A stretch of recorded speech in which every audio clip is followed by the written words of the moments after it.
The courtroom was silent. The judge, an older man with silver hair and thick glasses, leaned forward, staring at the 12-year-old black boy standing confidently before him. A slow grin spread across his face as he tapped his gavel lightly against the desk. "All right, young man," the judge said, his voice amused but firm. "Let's play a game. Truth or lie. I'll ask you some questions, and we'll see if you can outsmart me. Sound fair?" A ripple of laughter ran through the courtroom. The boy, dressed in a neatly pressed suit that looked too big for his small frame, didn't laugh. He simply nodded, his sharp brown eyes locked onto the judge's. The judge cleared his throat and leaned back in his chair. "First question," he began, his smile widening. "The law states that a person is innocent until proven guilty. Truth or lie?" The boy didn't blink. "Lie," he answered. The courtroom gasped. The judge raised an eyebrow. "Oh, and why is that?"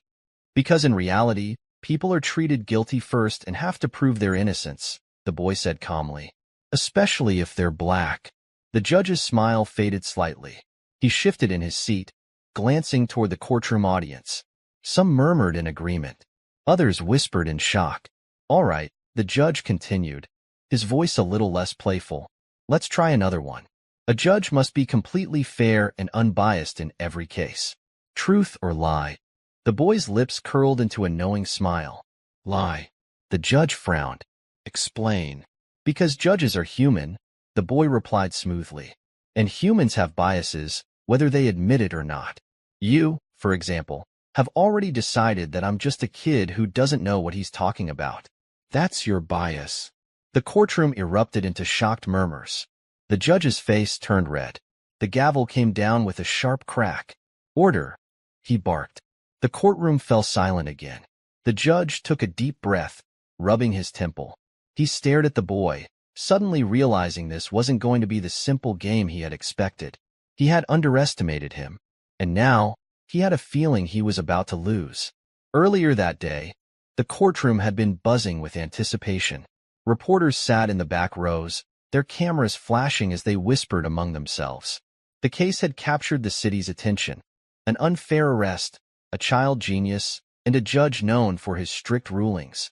12-year-old Marcus Jackson stood between his public defender and his mother, his hands neatly folded in front of him. He didn't fidget.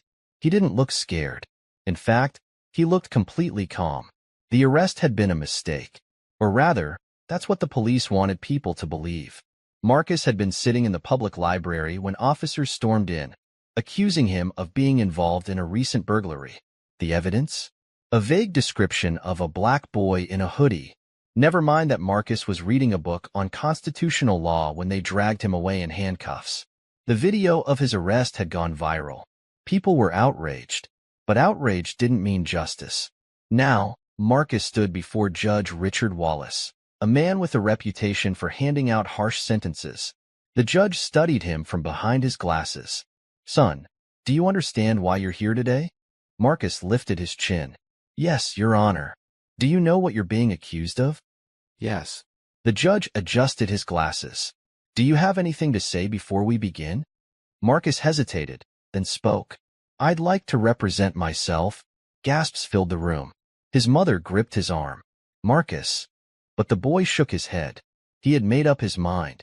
Judge Wallace's eyes twinkled with amusement. "You want to act as your own lawyer?"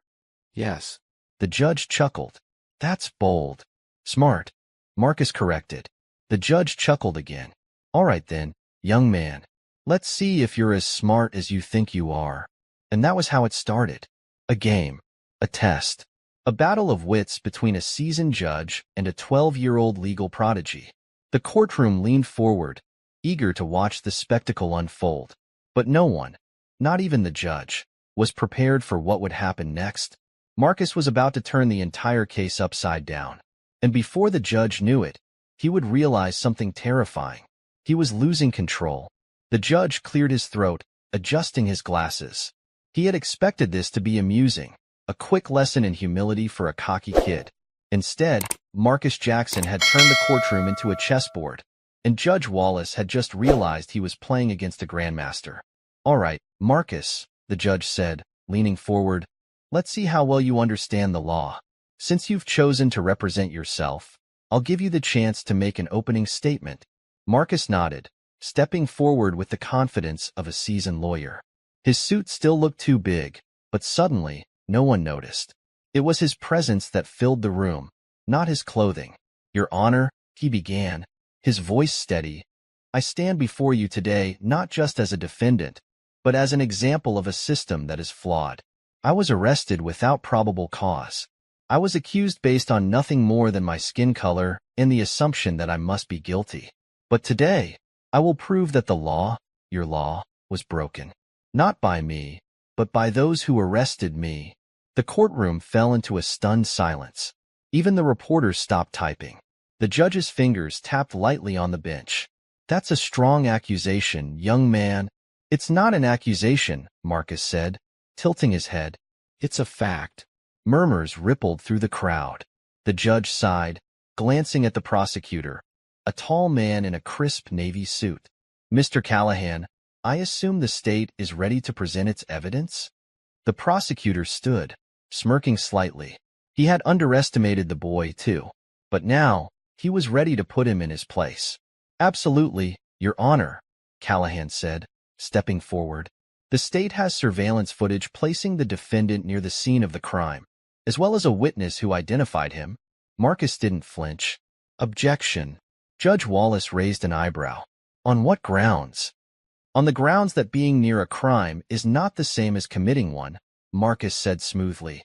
And I'd like to see this so-called footage. The judge nodded. Let's see it. A screen flickered to life in the courtroom. A grainy black and white video played, showing a figure in a hoodie walking past a convenience store.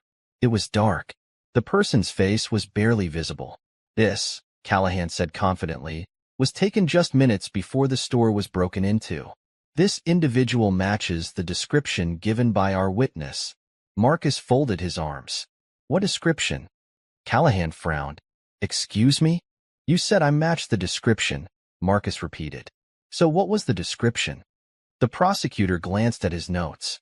The suspect was described as a young black male wearing a hoodie. Marcus let out a slow, deliberate breath. So, to be clear, the only reason I was arrested was because I am a black kid wearing a hoodie? The courtroom buzzed again. Callahan's jaw tightened. You were in the area, and the witness confirmed. Which witness? Marcus cut in. Callahan sighed, clearly irritated. We'll be bringing them in to testify shortly. Marcus nodded. Good. Because I have a few questions for them. The judge held up his hand. Let's keep this moving. Mr. Callahan, do you have any stronger evidence than a blurry video and a vague description? Callahan hesitated, then shook his head. Not at this time, Your Honor. Marcus smiled slightly. Interesting. The judge leaned forward. All right, Marcus. Since you're so confident, why don't you tell us where you were at the time of the crime? Marcus adjusted his tie. Gladly. I was at the city library. Callahan scoffed. Can you prove that? Yes, Marcus said. And I can prove something even more interesting. The judge narrowed his eyes. And what's that? Marcus turned to the bailiff. Your Honor, I'd like to submit my library checkout records as evidence. A low gasp rippled through the courtroom. Callahan frowned. How does that prove anything? Because, Marcus said, not only was I at the library, but I checked out a book at the exact time the store was being robbed. He turned to the judge. The timestamp is printed on the receipt. It's irrefutable proof that I wasn't there. The judge's lips pressed together. Bailiff, bring the document forward. The courtroom watched as the bailiff handed the receipt to the judge. He scanned it quickly, his expression unreadable. After a long moment, he sighed. This receipt shows that you checked out a book at 8:42 p.m. Exactly, Marcus said. And the store was robbed at 8:40 p.m. There's no way I could have done it. Callahan's face paled. Marcus turned to the prosecutor, his voice calm but powerful. You arrested me with no real evidence. You brought me here with nothing but assumptions. And now, your entire case is falling apart because you underestimated me. The judge exhaled, rubbing his temple. All right, let's take a short recess. We'll reconvene in 20 minutes. He banged his gavel. But as people stood to stretch, The courtroom doors burst open. A police officer rushed in, looking frantic. "Your Honor," he called, panting. "We just got a report. The real suspect has been caught, and he already confessed." The room froze. All eyes turned to Marcus. He didn't say a word. He just smiled. A heavy silence settled over the courtroom. The police officer, still panting from his rush inside, held up a manila folder. The real suspect was caught breaking into another store just 15 minutes ago. When questioned, he confessed to both crimes, including the one Marcus was accused of. Judge Wallace stared at the officer, then slowly turned to Marcus. The 12-year-old genius stood tall, his face unreadable. He had known it all along. The judge tapped his fingers on his desk, his expression darkening. "Officer, are you telling me that we've been putting this boy on trial for a crime someone else just admitted to?" The officer shifted uncomfortably. "Yes, Your Honor." Murmurs exploded through the courtroom. Reporters frantically took notes, cameras flashed, and Marcus's mother grabbed her chest, overwhelmed by emotions. Callahan, the prosecutor, clenched his jaw. He had been so sure, so arrogant. Now, he looked like a fool. Judge Wallace exhaled through his nose, clearly irritated. "Mr. Callahan, do you have any explanation for this?" Callahan opened his mouth but hesitated. There was no explanation that wouldn't make him look incompetent. His case had just collapsed in real time. The judge turned back to Marcus. His voice was quieter now, but it held something new: respect. "Marcus, you knew, didn't you?" Marcus nodded. "I knew I was innocent. I just needed time to prove it." The judge sighed, rubbing his temples. "This is a disaster." He took a long breath, then sat up straight. "The charges against Marcus Jackson are officially dropped. This case is dismissed." A cheer erupted from the back of the courtroom. Marcus's mother rushed forward, throwing her arms around him.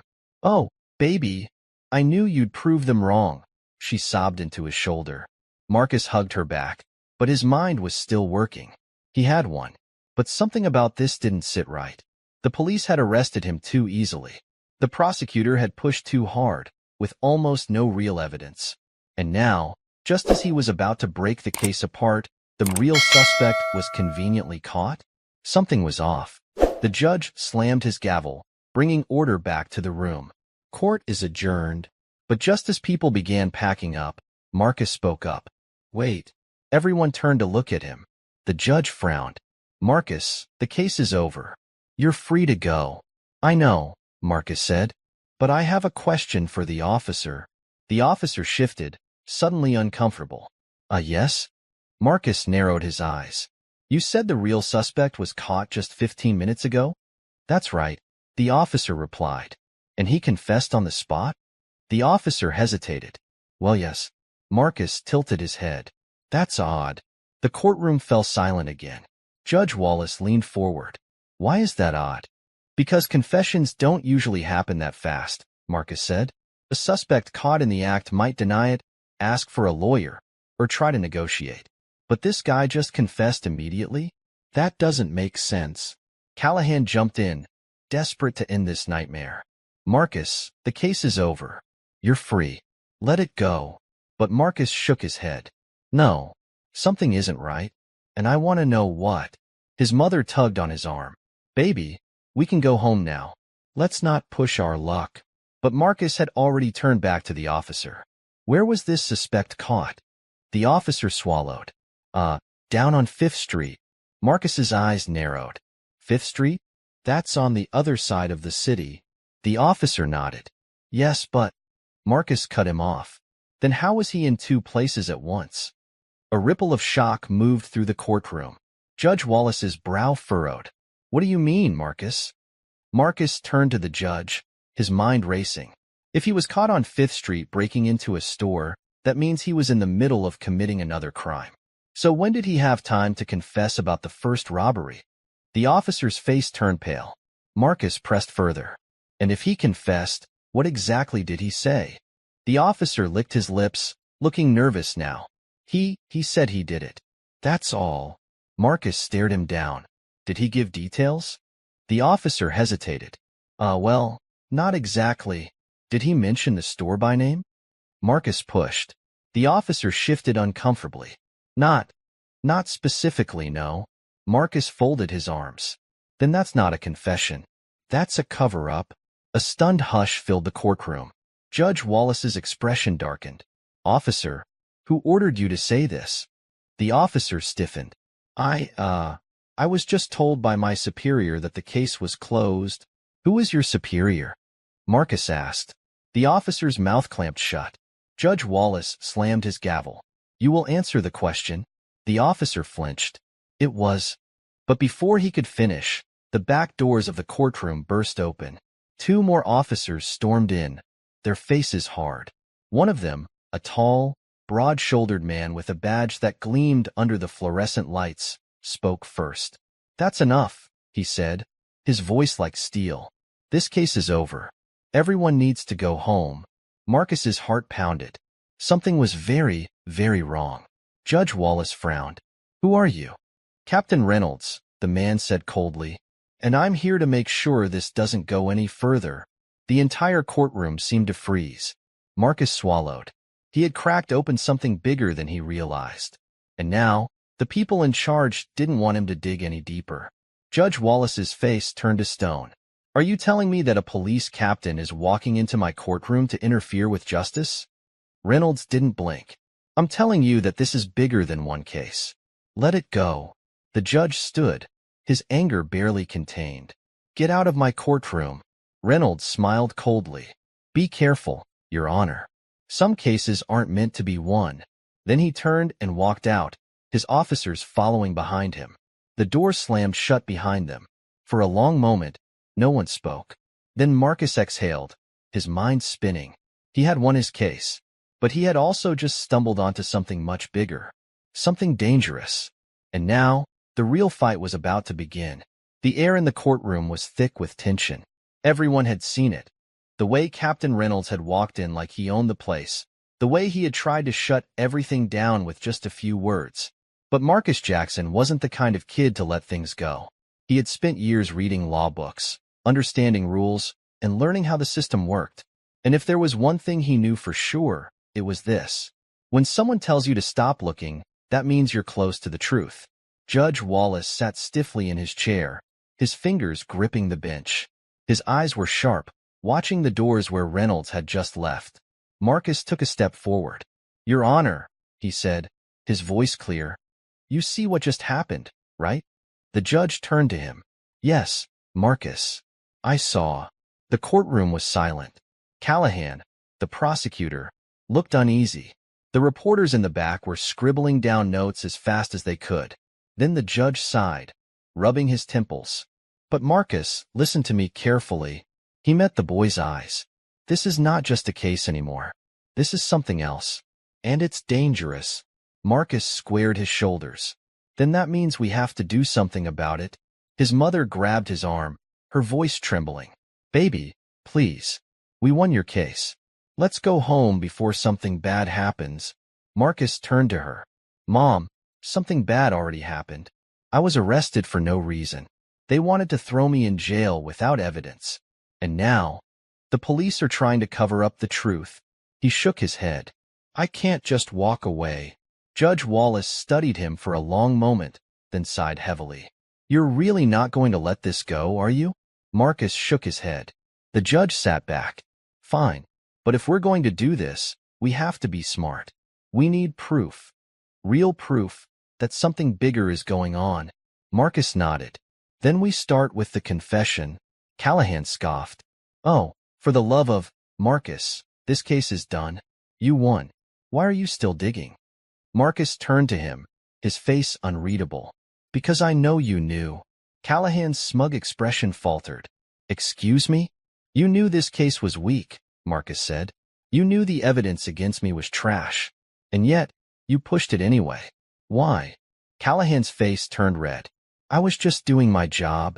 No, Marcus said, stepping closer. You were doing someone else's job. Who told you to make sure I lost? Gasps rippled through the crowd. Callahan's jaw clenched. He turned to the judge. Your Honor, this is ridiculous. He's just a kid. He doesn't understand how the system works. But Judge Wallace didn't stop Marcus. Instead, he leaned forward. Actually, I think he understands it better than most. Callahan swallowed. He looked nervous now. Marcus continued. The so-called confession happened too fast. The real suspect was caught at the perfect moment. And now, a police captain just walked into a courtroom and tried to shut everything down. He folded his arms. That's not a coincidence. That's a cover-up. Callahan's face was pale. This is insane. Judge Wallace drummed his fingers against the bench. Mr. Callahan, he said in a low voice, answer the boy's question. Did someone pressure you to make sure Marcus was found guilty? Callahan licked his lips. I can't talk about that. Marcus smiled slightly. That means yes. The courtroom exploded into murmurs. The reporters were whispering, cameras clicking. Callahan's hands clenched into fists. I need to leave, he said, grabbing his briefcase.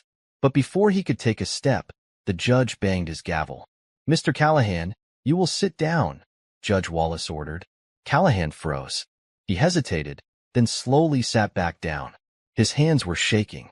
Marcus's heart pounded. He was so close to breaking this wide open. Judge Wallace turned to the officer who had first delivered the confession. Officer, I want the full report on this so-called confession. Right now. The officer swallowed. I don't have it with me. Then go get it, the judge snapped. We're not leaving until we see it. The officer hesitated, then nodded quickly and rushed out of the room. Marcus exhaled, his mind racing. He had expected to clear his name today. He hadn't expected to stumble into something much, much bigger. Judge Wallace tapped his gavel again. We will take a 30-minute recess while we wait for that report. Court is not adjourned. People stood, stretching, whispering. Marcus turned to his mother. See? I told you something was off. She rubbed her temples. Baby, you are going to give me a heart attack. Marcus smiled a little, but he couldn't relax yet. He stepped outside the courtroom, heading toward the water fountain in the hallway. He needed a second to think, but just as he reached for the button, a hand grabbed his shoulder. Marcus tensed. He turned slowly. Captain Reynolds stood there, his expression cold. You don't know what you're messing with, kid. Marcus swallowed hard, but he didn't look away. Reynolds leaned in. His voice was a whisper. If you're smart, you'll walk away from this right now. Marcus forced himself to stand tall. And if I don't? Reynolds smiled, but it wasn't friendly. Then you might not make it home. A chill ran down Marcus's spine. Reynolds let go of his shoulder and walked away like nothing had happened. Marcus stood frozen, his heart hammering. He had just been threatened. And now, he knew one thing for sure. Whatever was going on, whatever they were trying to hide, it was bigger than he ever imagined. And they were willing to do anything to keep him quiet. Marcus stood frozen by the water fountain, his heart pounding. Captain Reynolds's words echoed in his head. Then you might not make it home. It wasn't a joke. It wasn't an empty threat.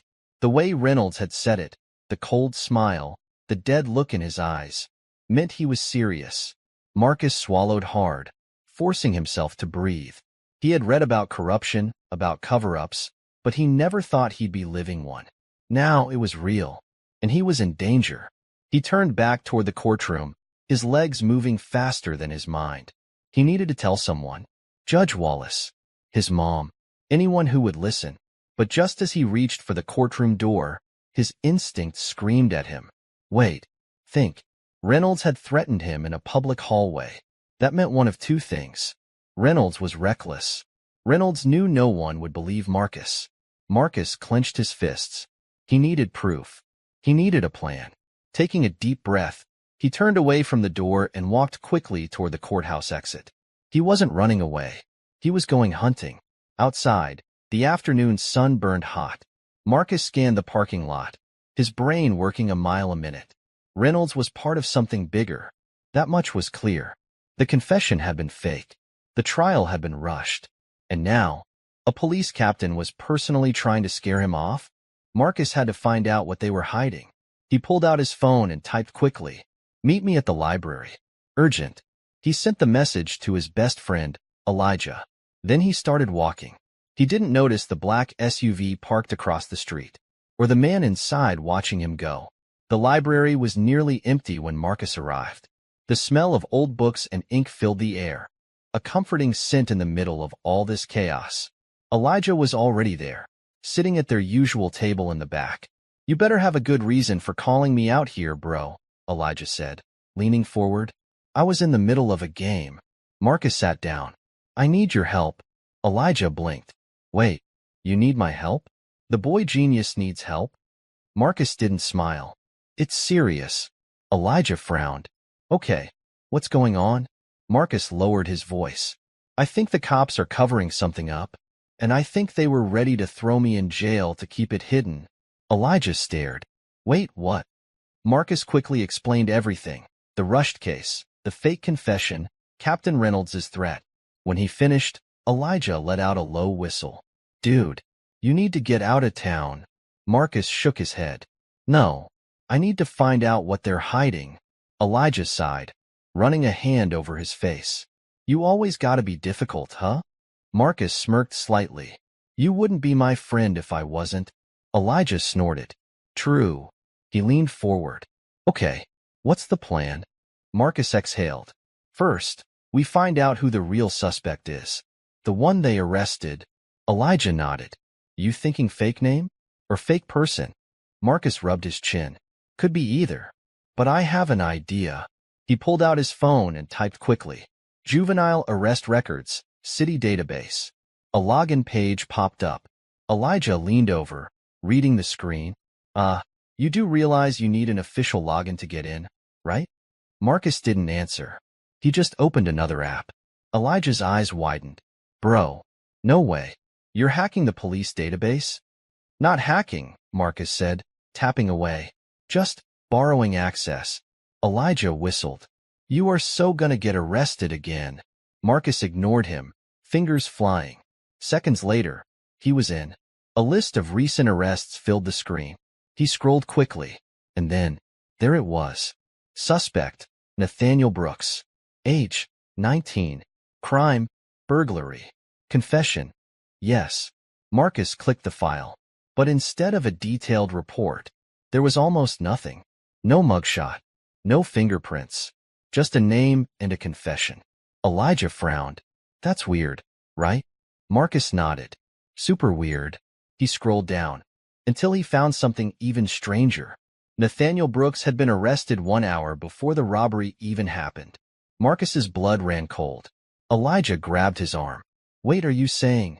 Marcus's voice was barely a whisper. "They arrested him before the crime happened. That means—" Elijah finished the sentence for him. "They set it up." The boys stared at each other. Then Elijah grabbed his phone. "We gotta tell someone." But before Marcus could respond, a new message popped up on his screen. A blocked number. "Stop digging. Or else." Marcus's stomach clenched. Then, out of the corner of his eye, he saw something through the library window. A black SUV, parked across the street. Watching them, Marcus grabbed Elijah's arm. "We have to go. Now." Elijah saw the SUV and swallowed hard. "Yeah, good idea." The two boys shot to their feet and headed for the back exit. They didn't see the man in the SUV pick up his radio. "They're moving. Follow them." And just like that, the hunt was on. Marcus and Elijah slipped out the library's back door, their hearts pounding. The sun had started to set, casting long shadows across the alley. Elijah grabbed Marcus's arm. "Dude, we are in some deep trouble right now." Marcus didn't argue. He could feel it. The weight of something much bigger than them pressing in, something dangerous. The black SUV hadn't moved yet, but Marcus knew it wouldn't be long before they were followed. He turned to Elijah. "We need to get somewhere safe." Elijah nodded. "Yeah, but where?" Marcus's brain worked fast. His house? No, too obvious. The police had already been there when they arrested him. Elijah's place? Same problem. Then an idea hit him. "My uncle's barber shop," Marcus said. Elijah frowned. "The one on 12th Street? Yeah. He closes late, and he's got security cameras everywhere. If they follow us there, we'll have proof." Elijah hesitated. "Man, I don't know. This is feeling like some spy movie stuff, and in spy movies, the guys like us don't make it to the end." Marcus managed a small smile. Then let's make sure we do. Elijah sighed. Fine. But if I die, I'm haunting you. Marcus nodded. Fair deal. Now, let's move. They took off, cutting through side streets, avoiding the main roads. Marcus's heart pounded with every step, but when he glanced back, the SUV was gone. Elijah noticed too. I don't like that. Marcus didn't either. They had been watched. But now? Now they were being hunted. The barber shop sat on the corner of 12th and Main, a small brick building with a flickering neon sign that read Jackson's Cuts. Marcus knocked on the glass door. After a few seconds, his uncle, Terrence Jackson, peeked out. His thick beard was speckled with gray, and his tired eyes widened when he saw Marcus. Boy, what are you doing out this late? Uncle T, we need to come inside. It's important. Terrence frowned, but unlocked the door, letting them in. The moment the door shut, Marcus turned to his uncle. Someone is after us, he said, voice low. Terrence's expression hardened. Who? Marcus hesitated. Cops. His uncle stiffened. You serious? Marcus nodded. Terrence sighed, running a hand over his face. Come to the back. The shop smelled like aftershave and fresh-cut hair. The clippers were still on the counter, and old jazz music played from the radio. Terrence led them to his office, closing the door behind them. All right, he said. Talk. Marcus told him everything. The fake case, the fake confession, the threat from Captain Reynolds, and now, the mysterious SUV. By the time he finished, Terrence looked furious. That's why I don't trust none of them, his uncle muttered, shaking his head. They do whatever they want, and when they get caught, they just cover it up. Marcus exhaled. I need proof. Something solid. Something that can take them down. Terrence thought for a moment, then pulled out his phone. I got a guy, he said. Elijah's eyes widened. You got a guy? Everybody got a guy, Terrence said. Mine happens to be real good with finding things people want to keep hidden. He dialed a number and waited. After a few rings, someone picked up. A deep voice answered. Who's this? It's T, Terrence said. I need a favor. The voice on the other end paused. What kind of favor? Terrence glanced at Marcus. I need someone to look into a name. Nathaniel Brooks. Supposedly arrested for burglary. I need to know if he even exists. The man on the phone let out a low chuckle. Oh, this sounds like trouble. It is, Terrence said. Can you help or not? The voice hummed. Give me an hour. Then the line went dead. Marcus let out a breath. Now we wait. Terrence nodded. Yeah, and in the meantime we stay put. But outside, something moved.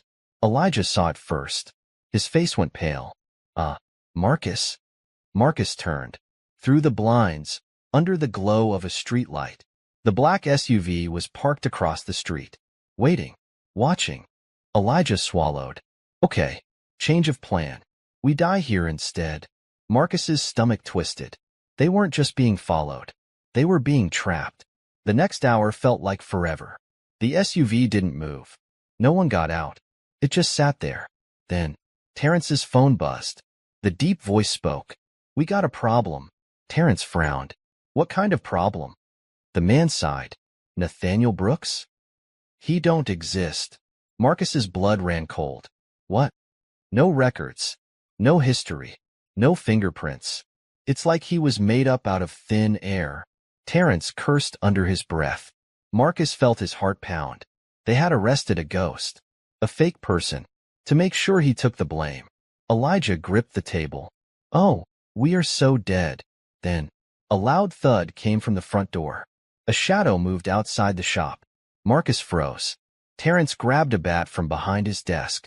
Stay behind me, he whispered. Another thud. Then a voice. Deep. Unfamiliar. Marcus Jackson. We need to talk. Marcus's heart pounded. They had found him. And now, they were coming in. The knock came again. Marcus Jackson. We know you're in there. Marcus swallowed hard. His hands clenched into fists. Elijah was breathing too fast beside him. And Uncle Terrence had his bat gripped so tight his knuckles turned white. Back door, Terrence whispered. Both of you. Now. Marcus hesitated. But now. Marcus grabbed Elijah's sleeve and pulled him toward the back. The barbershop had an exit through the alley, but if they were being watched, that meant they already knew about it. Still, they had no choice. Terrence moved toward the front, his shoulders squared. "Who's asking?" he called. A pause. Then, "Open the door, Mr. Jackson. This doesn't have to get messy." Marcus and Elijah slipped into the back hallway. "We're gonna die, man," Elijah muttered. "We are actually gonna die." "Shut up," Marcus whispered, pushing the exit door open just a crack. A cold rush of air hit them. The alley was empty. For now. Marcus took a deep breath. "Okay, on 3 we run." Elijah nodded. 1, 2. Before Marcus could say 3, a second SUV pulled into the alley. Its headlights blazed, flooding the narrow space with light. The car skidded to a stop, blocking their only way out. Marcus yanked Elijah back, heart slamming against his ribs. They were trapped. Inside, Terrence wasn't backing down. "You got a warrant?" he called, standing just behind the door. Silence. Then a different voice, low, smooth, controlled. "Mr. Jackson," the voice said, "we're just here to talk." Terrence scoffed. "Funny, I've heard that before." Then, bang. The door shook as someone slammed against it. Terrence took a step back. The voice on the other side remained calm. "Don't make this harder than it has to be." Terrence's grip on the bat tightened. Outside, Marcus's brain raced. They had seconds, maybe less, before whoever was in that SUV got out. And once they did, Marcus didn't want to think about that. He turned to Elijah. "Climb the fence." Elijah gawked at him. "What?" "It's our only way out," Marcus said. "Climb." Elijah hesitated, then took a running start and leaped. The chain-link fence rattled as he scrambled up, his sneakers slipping against the metal. Marcus followed, gripping the cold steel and pulling himself up. Below them, the SUV doors swung open. Marcus heard the footsteps. Then a voice. "There they are." Marcus climbed faster. Too slow. A hand grabbed his ankle. He kicked hard, but the grip was strong. Panic surged through him. Elijah reached the top. "Come on, man." Marcus gritted his teeth and kicked again. Harder. The grip loosened. Marcus yanked himself up, his fingers scraping against metal. Then, a gunshot. The bullet hit the fence just inches from his hand. Elijah yelped. "Holy!" Marcus didn't stop, didn't look down. He swung his leg over and dropped. His feet hit the ground. Pain shot up his ankle, but he forced himself to move. Elijah grabbed his arm. "Run." They bolted. Behind them, the men from the SUV scrambled to climb the fence. But Marcus and Elijah were already gone. They ran until their legs burned, until their lungs felt like fire. They ran through alleys, past flickering streetlights, over sidewalks cracked from age. Finally, they ducked into an old parking garage. Hiding behind a row of abandoned cars, they collapsed. Elijah was gasping for air. "I hate you." Marcus ignored him, peeking over the hood of a rusted sedan. No sign of the SUVs. No footsteps. For now, Elijah sat up, rubbing his face. "Man, what did we just run from? The actual FBI?" Marcus didn't answer. He was still thinking about the gunshot. They weren't just trying to scare him anymore. They were trying to kill him. Back at the barber shop, Terrence stood in the wreckage of his front door. The men were gone, but the warning was clear. His nephew had gotten too close to something dangerous. And now? Now, there was no turning back. The parking garage was silent except for the sound of Marcus and Elijah struggling to catch their breath. Marcus's back was pressed against the cold metal of an abandoned car. His mind was racing. They had almost been killed. This wasn't a game anymore. Elijah wiped sweat from his forehead. "Bro, what did we just escape from?" Marcus shook his head. "I don't know. But I do know one thing." Elijah swallowed. "What?" Marcus looked him in the eye. "They're willing to kill to keep their secret." A heavy silence settled between them. Elijah let out a nervous laugh. "Man, I thought school was stressful. But nope, almost getting shot? Way worse." Marcus didn't smile. "We can't go home. They'll be watching." Elijah exhaled. "Great. So where do we go?" Marcus thought for a second. Then he pulled out his phone. There was only one person left to call. 15 minutes later, A sleek black car rolled up to the back entrance of the parking garage. A woman in her mid-30s stepped out, dressed in a sharp blazer and jeans. Her long braids fell over her shoulders, and her expression was unreadable. She pushed her sunglasses up onto her head. Marcus Jackson. You really know how to stir up trouble. Marcus let out a breath of relief. Aunt Vanessa. Vanessa Jackson was a defense attorney. A good one. One of the best. And right now, she was their best chance at staying alive. Elijah blinked. You got a lawyer in the family, and you didn't call her sooner? Marcus shrugged. Better late than never. Vanessa folded her arms. Get in the car. Now. Neither of them argued. As soon as the car doors shut, Vanessa pulled off, her hands gripping the wheel tight. I've been hearing things, she said. Cops pushing a case that doesn't make sense. Witnesses disappearing. And now, my nephew is running for his life? Marcus nodded. It's bigger than we thought. The guy they arrested for the robbery? He doesn't exist. Vanessa's lips pressed together. They set me up, Aunt V, Marcus continued.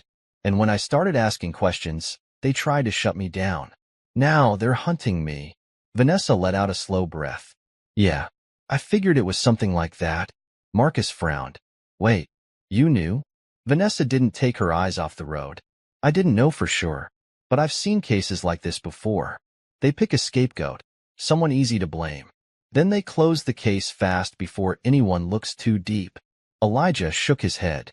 But why Marcus? Vanessa glanced at him through the rearview mirror. Because Marcus is smart. And smart kids are dangerous to people who like to bend the rules.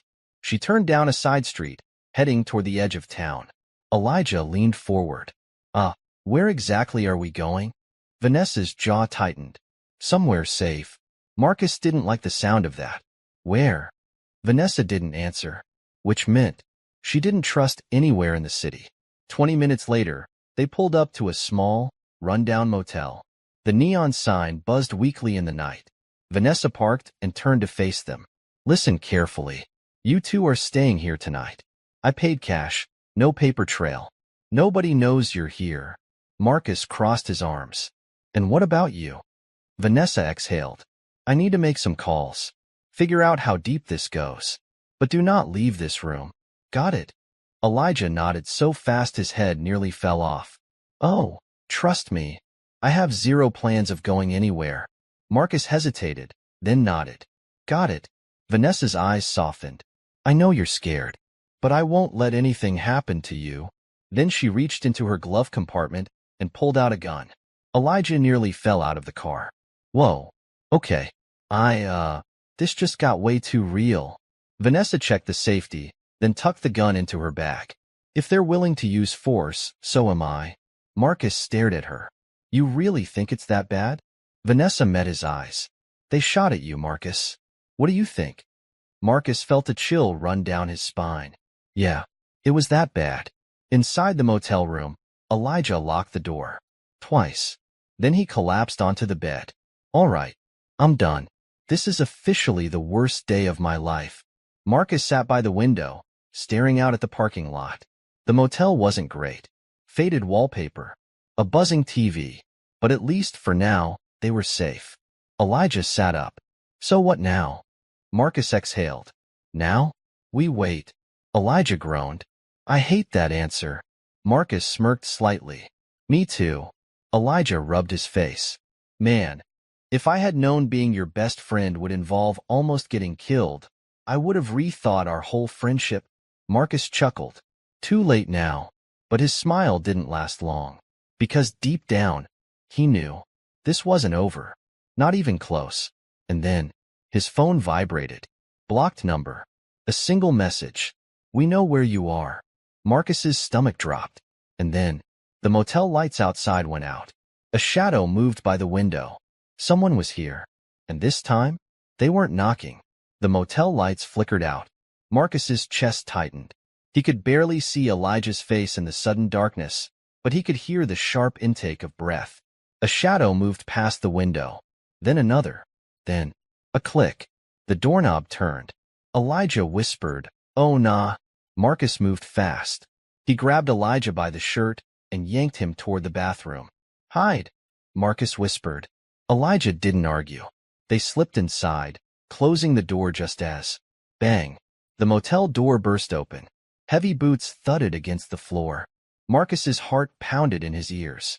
He pressed his back against the wall, barely breathing.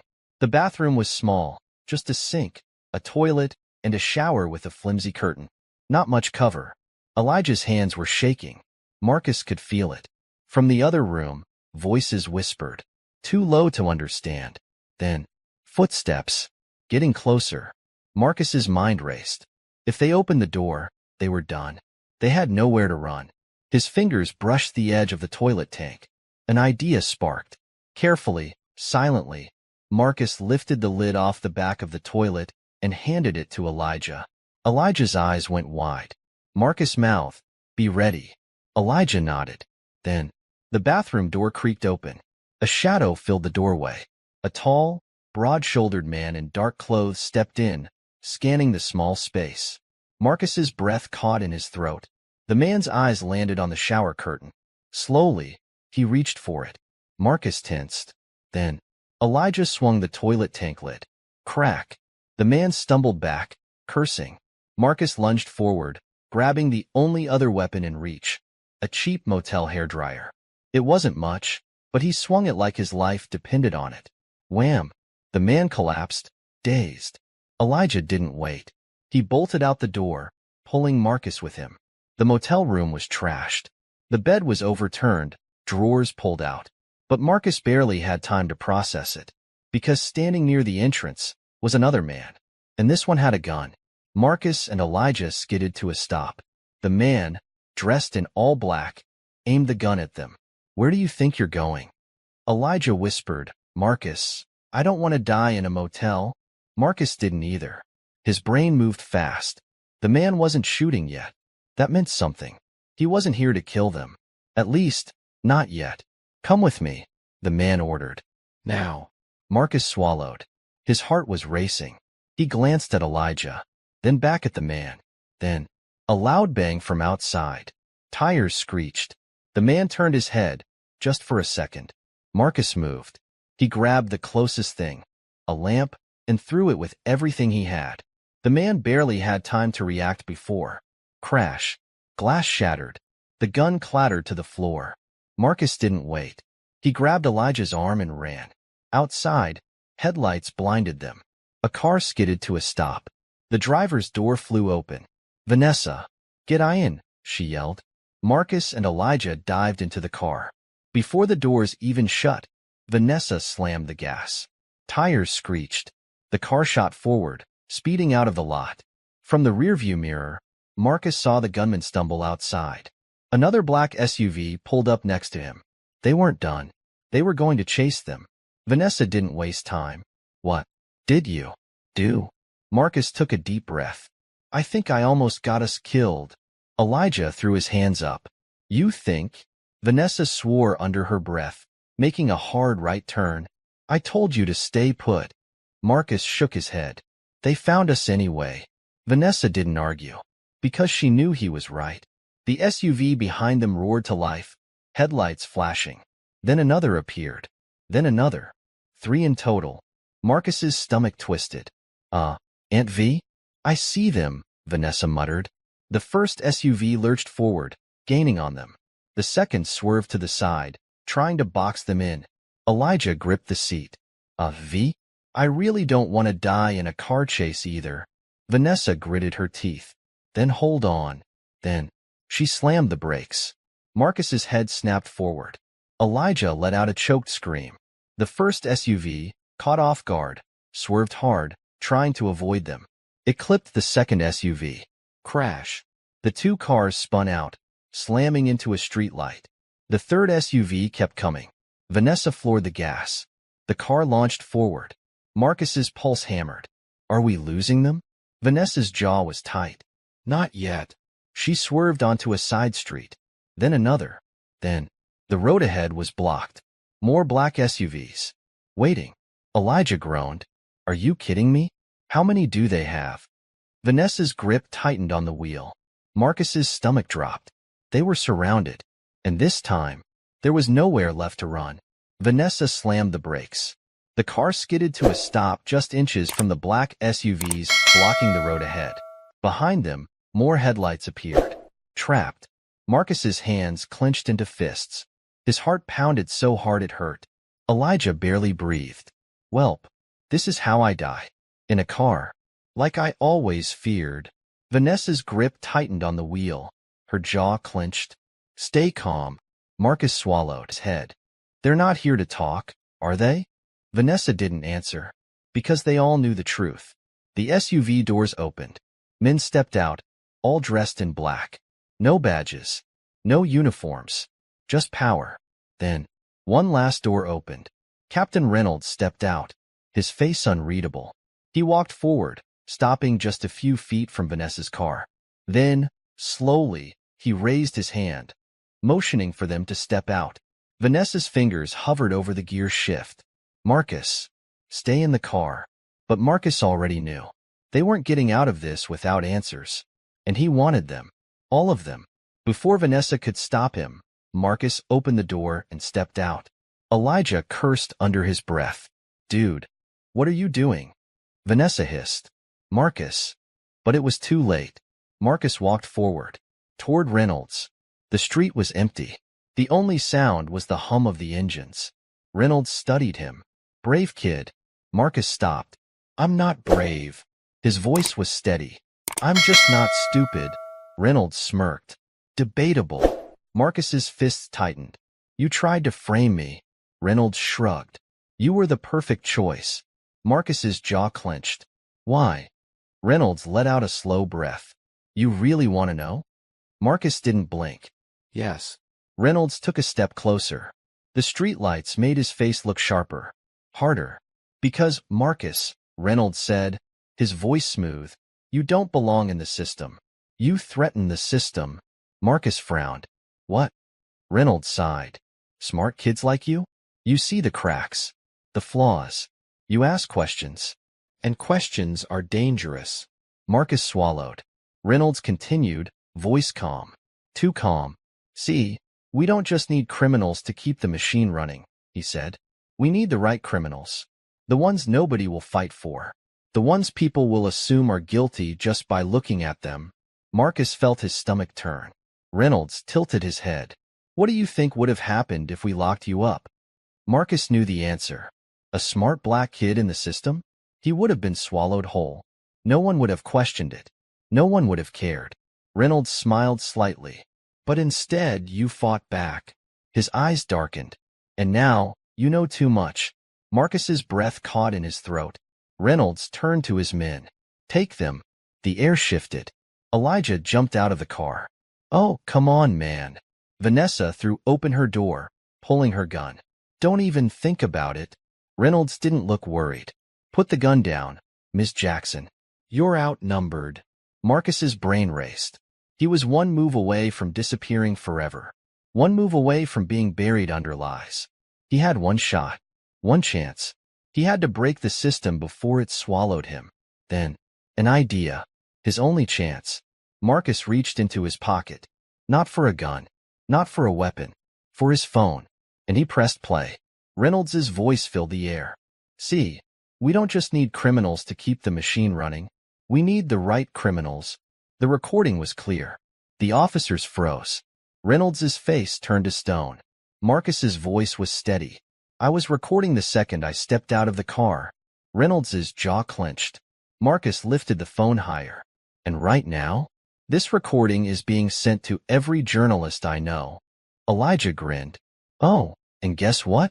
The internet loves corruption scandals. Reynolds's eye twitched. You think that'll stop us? Marcus took a step forward. No, he said.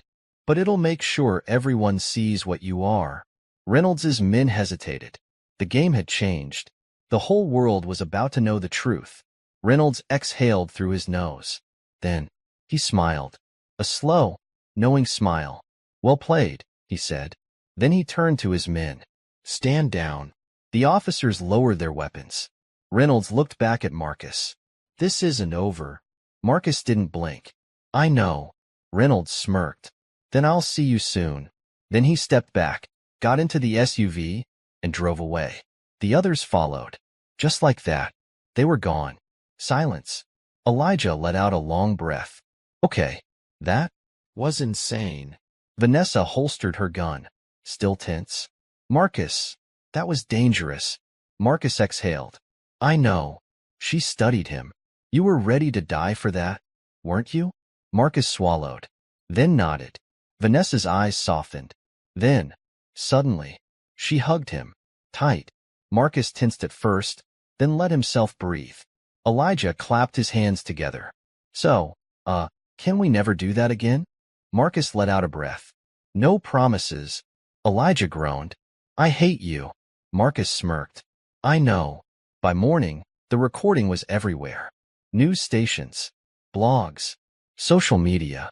The city exploded with outrage. Investigations were launched. Careers ended.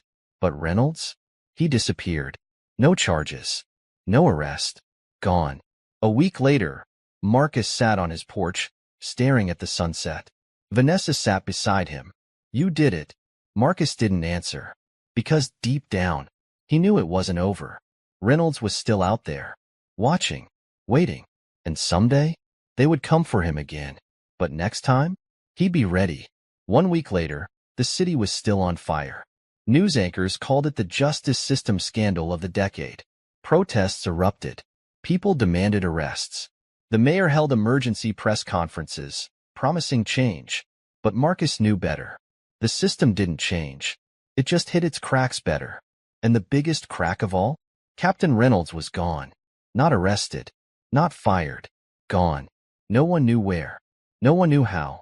And that was a problem. Because Marcus knew one thing for sure. Reynolds wasn't finished. Marcus sat on his porch, scrolling through the news on his phone. Vanessa leaned against the railing beside him, arms crossed. You're still thinking about it, aren't you? Marcus didn't look up. Of course.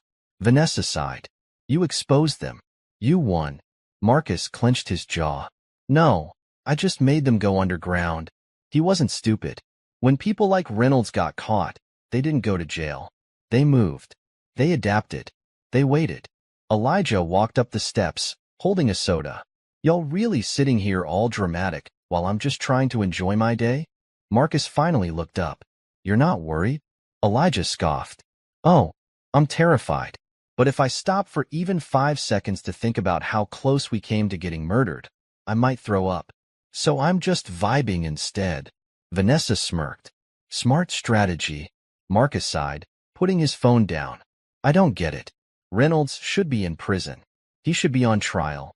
Instead, he just vanished. Vanessa exhaled. Guys like him always have an escape plan. Elijah pointed at Marcus. And guys like you always gotta go poking around and making things worse. Marcus didn't deny it. Because he was already digging. That night, when the house was quiet, Marcus locked his bedroom door and pulled out his laptop. If Reynolds had disappeared, then there had to be a trail. Marcus had learned something valuable over the last week. The people who ran the system, they were sloppy. They assumed no one was watching. Marcus was watching. He pulled up government databases, news reports, even hacked into private security logs. And then, there it was. A flight record. One-way ticket. Private plane. Destination. Washington, D.C. Marcus's stomach tightened. Reynolds hadn't disappeared. He had moved up.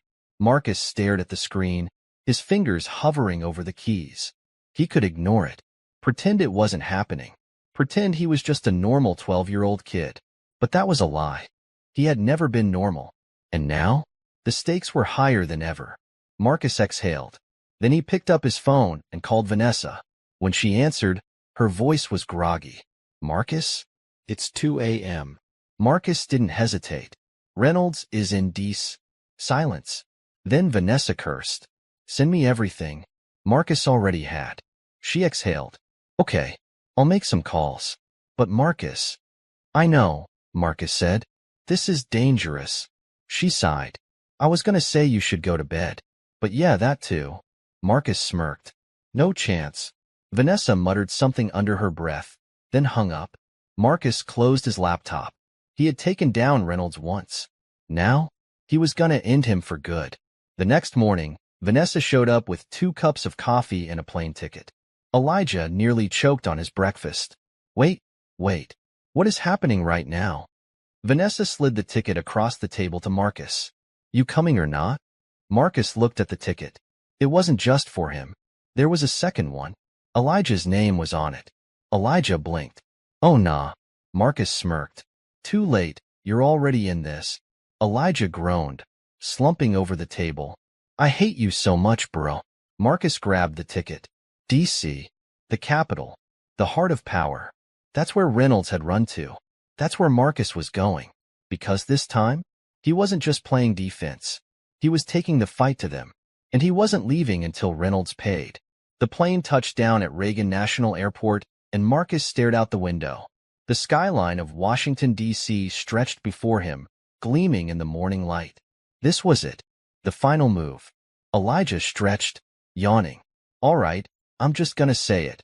This is officially the most insane thing we've ever done. Marcus smirked.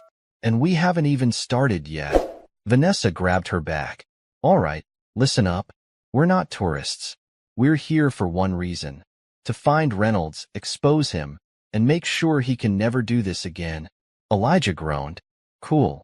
Just casually taking down government corruption. No big deal. Vanessa turned to Marcus. What do we know? Marcus pulled out his phone, opening the files he had collected. Reynolds took a private flight here a week ago, Marcus said. But there's no public record of him after that. Elijah frowned. So, either he's hiding, or someone is hiding him, Marcus finished. Vanessa exhaled. Then let's start at the source. She turned to the car rental counter. We're going hunting. The drive through DC was different from home. Here, the power wasn't loud. It was quiet, hidden. The city was clean, the buildings polished, but Marcus could feel it. Corruption buried under all that gloss. Elijah tapped the GPS. All right, so where exactly are we going? Marcus scrolled through his phone. I traced the plane rental back to a private security firm. They handle sensitive government matters. Vanessa raised an eyebrow, which is code for, we clean up messes people don't want made public. Marcus nodded. And guess who just became their newest consultant? He turned his phone around. On the screen was a security badge with Reynolds' face on it. Elijah groaned. Oh, come on. This man got promoted? Vanessa's grip on the wheel tightened. Yeah, That's how it works. Marcus exhaled. Which means we don't just have to take him down. His eyes burned with determination. We have to take the whole system down with him. They parked a block away from the Helios security building, a sleek, glass-covered tower. Marcus studied the entrance. High security. Cameras everywhere. Elijah sighed. Let me guess. You got some crazy plan? Marcus grinned. You know me so well. Elijah groaned. I hate that I do. The plan was simple. Marcus would sneak in. Elijah would run distraction. Vanessa would pull the strings from outside. And if it worked, they'd have everything they needed to end Reynolds forever. Marcus slipped into the staff entrance, using a stolen key card from an unsuspecting guard. Inside, the building was cold, all steel and glass. He moved quickly, staying low, avoiding the cameras. His heart pounded. If he got caught here, there was no walking away. But he had come too far to back down now. Meanwhile, Elijah did what Elijah did best, cause chaos. He strolled into the main lobby, acting like he belonged. When a guard looked at him suspiciously, Elijah grinned. Hey, yo, y'all hiring? I heard y'all need people for, like, top-secret government scandals. The guard frowned. Sir, you need to leave. Elijah nodded seriously. Cool. But, like, before I go, who's in charge of the corruption department? The guard's radio crackled to life. We have a disturbance in the lobby. Elijah grinned. Perfect. While security focused on Elijah, Marcus slipped into the main server room. Rows of computers glowed softly in the dim light. He plugged in a flash drive and started downloading everything: emails, transactions, confidential files. The truth. All of it. Back outside, Vanessa monitored the feeds from her laptop. Her jaw tightened as she scanned the data coming through. This is bigger than we thought, she muttered. Elijah peeked over her shoulder. How much bigger? Vanessa turned the screen. It wasn't just about Reynolds. This was a network. Judges, cops, businessmen, even politicians. All connected. All untouchable. Until now. Marcus's heart raced as the files finished downloading. He yanked out the flash drive. And then, the alarm blared. Security had found him.